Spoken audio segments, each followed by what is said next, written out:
Welcome to our channel. Today we how to verify build a marketplace MVP with Shopify and no-code tools, detailed guide step by step clearly. Begin by defining your marketplace concept clearly. Identify your target audience and their needs. Outline the key features you want your marketplace to offer. Conduct competitor research to understand existing solutions. Create a simple wireframe to visualize your marketplace layout. Sign up for a Shopify account if you don't have one. Choose a suitable Shopify plan based on your needs. Browse the Shopify App Store for marketplace apps. Select an app that aligns with your marketplace's requirements. Install the chosen app on your Shopify store. Customize your marketplace app settings to outline seller profiles and listings. Set up payment gateways to facilitate transactions securely. Establish clear policies for sellers, buyers, and returns. Add sample products to showcase how listings will look.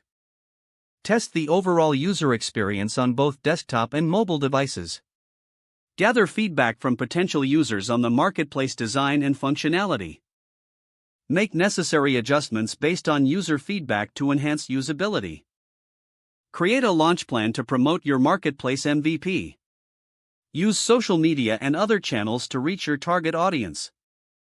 Analyze user behavior and gather analytics from your Shopify store.